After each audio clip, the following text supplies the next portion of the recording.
This video is brought to you by Manscaped.com. Find out more later in the video. Hey, 42 here. If I say the words thunder lizard to you, what kind of creature comes to mind? Usually, when we think of a lizard, we imagine a small, scaly reptile, quietly darting here and there. But thunder lizard implies some kind of colossal beast, one whose wading plods are accompanied by the sound of Zeus's most tremulous rumbles. But this mythical-sounding creature did actually exist. Then it didn't. Then it did again. The Brontosaurus, which means thunder lizard in Greek, is one of the largest animals to have ever walked our planet. At 23 meters with a long neck and even longer tail. But the Brontosaurus has a history fraught with conflict. It's a war baby, you see. Well, a bone war baby, to be precise, and the unfortunate casualty of the bitterest feud to ever rock the vicious world of paleontology. This is the story of the Bone Wars. If you've watched my channel for a while, you'll know I'm a huge fan of Manscaped and their Performance Package Kit, the world's first all-in-one men's grooming kit that makes trimming the hedges safe and easy. So, your lawn is in order.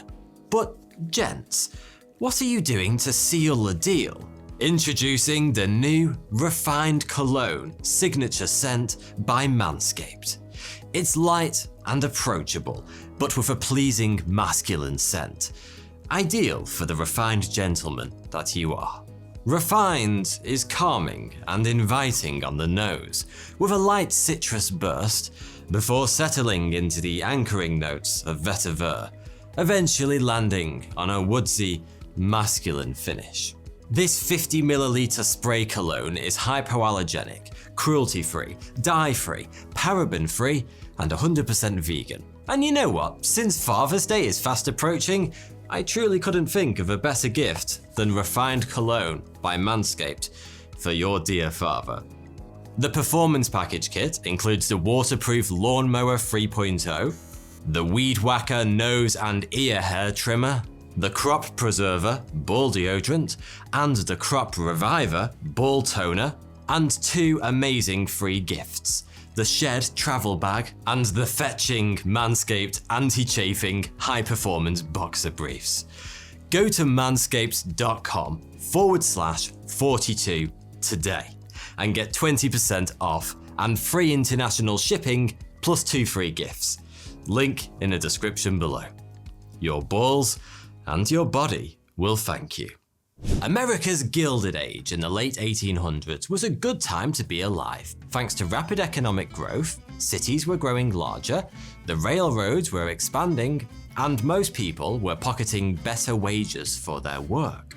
So much so that people had plenty of spare time to go out across this fairly recently colonized continent with spades and teeny tiny brushes in hand to do a spot of fossil hunting.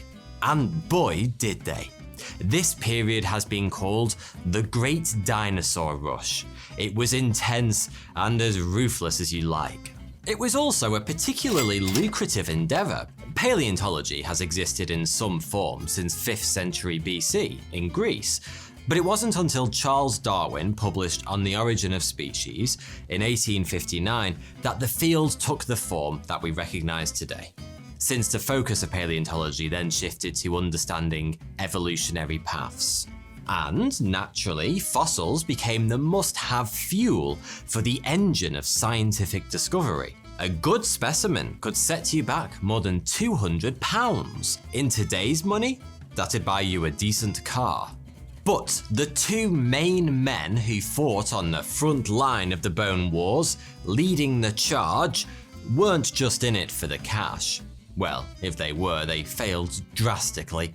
They were driven by a mix of academic distinction, an insatiable thirst for knowledge, and good old-fashioned ego. History is littered with professional rivalries. There's Coke versus Pepsi, Bill Gates versus Steve Jobs, Mark Zuckerberg versus human emotions. But for sheer animosity, Nothing comes close to the rivalry of Edward Drinker Cope and Othniel Charles Marsh. This pair of pioneering paleontologists resorted to petty one-upmanship, bribery, corruption, fraud, and outright felonies in an attempt to discover as many new species of dinosaur as possible and sabotage each other's careers in the process. But this epic feud started life as a friendship. In the winter of 1869, Cope and Marsh first crossed paths in Berlin. Cope was a promising paleontological researcher who was traveling through Europe to visit famous museums, rub shoulders with esteemed scientists, and, conveniently, avoid being drafted for the American Civil War.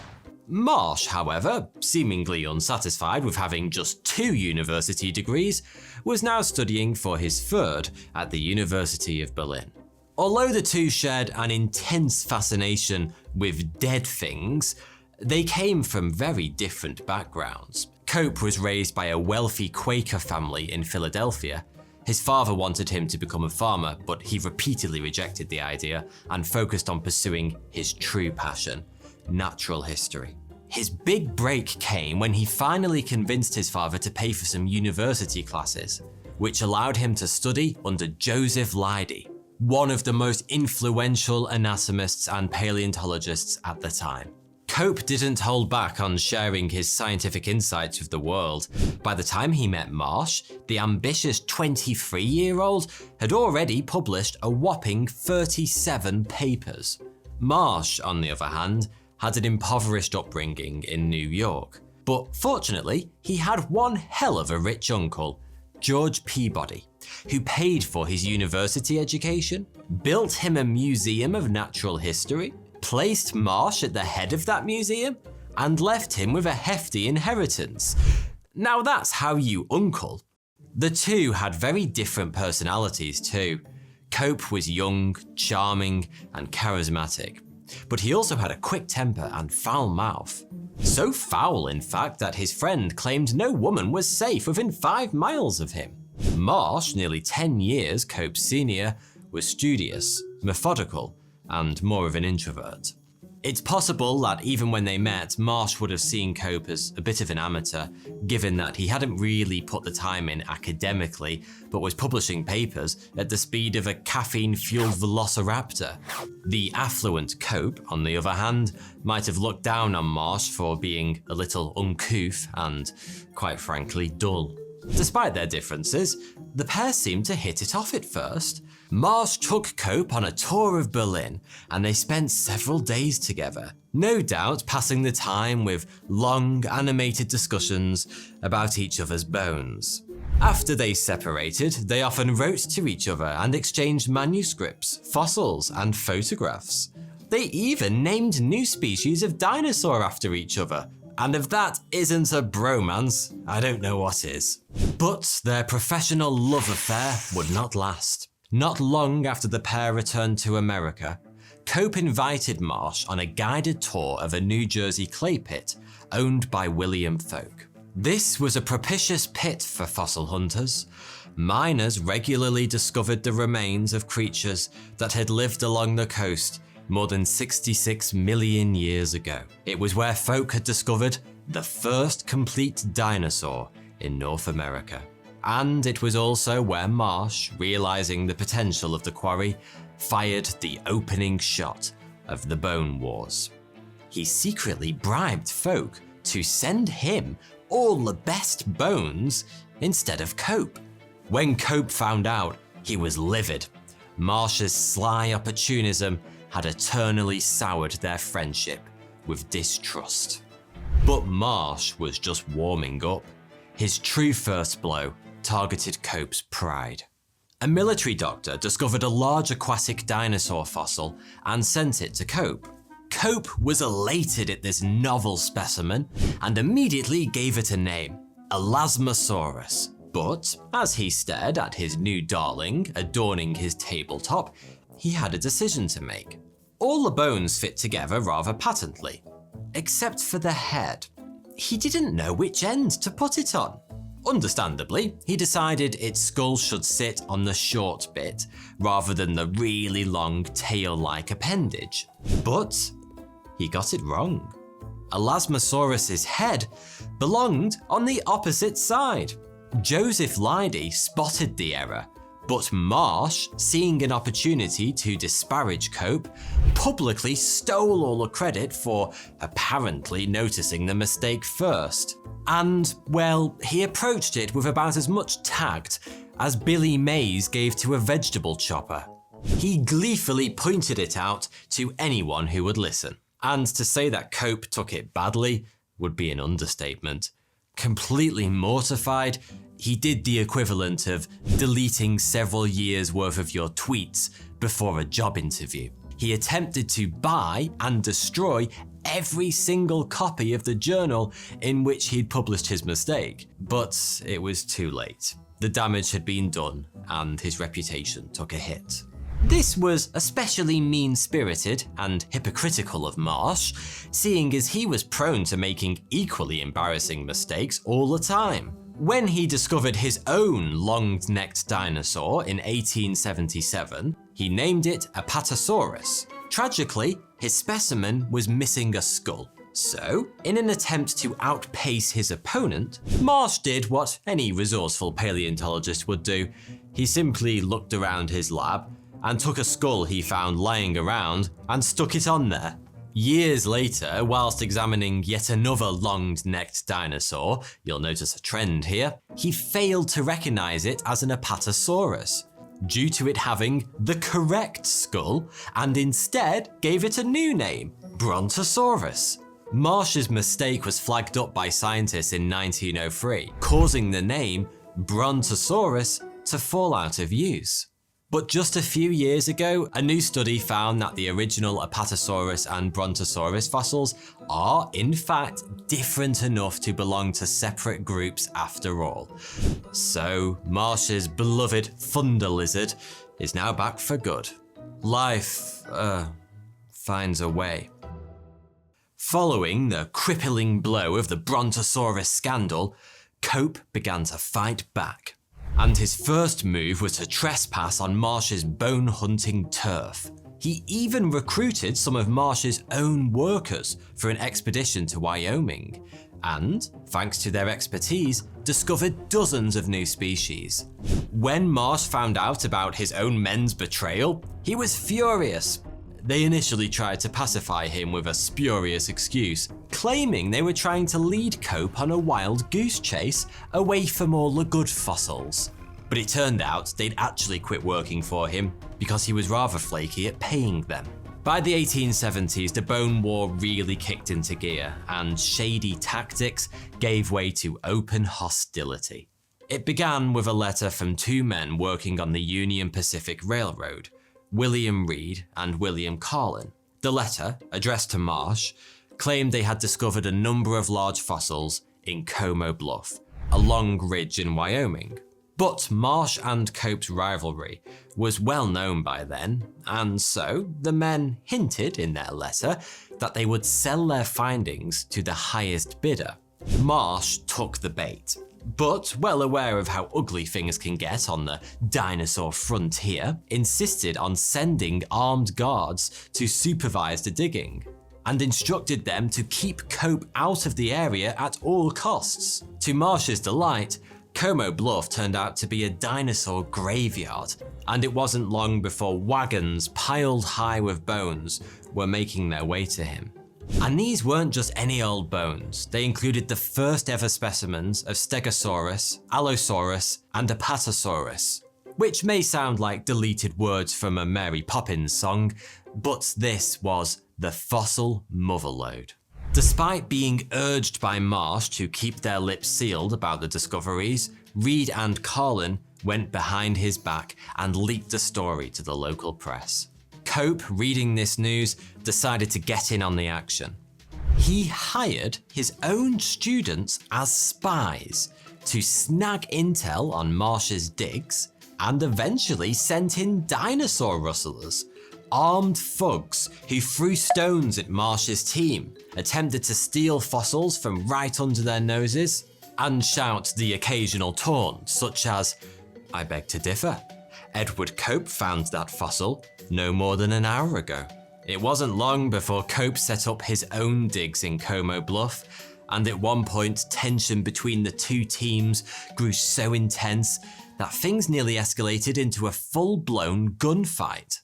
Each man's team was so wary of the other gaining any kind of advantage over them, they both resorted to destroying any fossils they left behind to prevent them from falling into the wrong hands, and even went as far as to blow up their own sites to prevent the rival team from combing back over them. Away from the battlefield, Cope and Marsh were just as malicious. It turned out that Marsh, despite being a bit of an old grump, was an excellent networker, and thanks to some very useful connections in Washington, he was appointed as Chief Paleontologist of the US Geological Survey. The position secured him with federal funds and political influence. So, what did he do with his newfound power? You guessed it, he used it to deliver a lethal blow to Cope by cutting him off from all government funding. To add insult to injury, he even tried to seize Cope's fossils on the grounds that they were the government's property. Cope attempted to recover by investing in silver and gold mines in the West, but he lost even more money as a result. Following a decade of financial decline, Cope lashed out once more, this time taking his vengeance to a whole new level. Fortunately, he'd kept an elaborate journal of every single mistake and misdeed his rival had ever made, diligently adding to it over the years and keeping it hidden in the bottom drawer of his desk. In 1880, he finally decided to play his last card and dished the dirt to a journalist at the New York Herald, no doubt intentionally targeting Marsh's birthplace. The paper's first article, titled "Scientists Wage Bitter Warfare," accused Marsh of plagiarism and the mismanagement of government money, sparking a public slanging match that would drag the field of paleontology through the mud. The scientific community was appalled, not least because Cope and Marsh had name-dropped several other leading paleontologists during the debacle. But none of them came out worse than Cope and Marsh themselves. Marsh was eventually removed from his position within the US Geological Survey, and ironically forced to hand over his own fossil collection. Meanwhile, Cope's relations with the president of the University of Pennsylvania deteriorated. For both men, the decades of trying to outdo each other depleted their finances, leaving them with next to nothing. Years later, as Cope lay on his deathbed in his personal museum, surrounded by fossils, stuffed animals, and reptilian pets, he issued one final challenge to his nemesis, a head measuring contest. Like many others at the time, Cope believed that brain size was a measure of intelligence, and so he donated his brain to science after his death in the hope that it would turn out to be larger than Marsh's. However, Marsh never accepted the challenge, which, if you ask me, was a clear sign of defeat. We'll never know what Cope died from, as there isn't any real evidence to support the rumours that he was infected with syphilis after a string of love affairs. But whether or not he did keep his bone confined to his lab, we do know that he was delivering lectures and publishing papers right up until the bitter end. As for Marsh, he died 2 years later from pneumonia. David Sarnoff, an American businessman and radio and television pioneer, once said that competition brings out the best in products and the worst in people. A fitting epithet for the Bone Wars, if you ask me. The bitter feud between them left a dark stain on paleontology due to the very public laundry washing and the countless scientific errors they made in the rush to name new species. It also drove two bright minds to social and financial ruin. In fewer than 40 years as a scientist, Cope published more than 1,400 scientific papers and discovered 56 new dinosaur species. Marsh discovered 80, making him the winner of the Bone Wars, if reduced to a numbers game. But putting pettiness aside, I think we can safely say that the true winner was everyone. Thanks to the resulting unprecedented advancement of paleontology and a greater understanding of the natural history of our planet. Thanks for watching.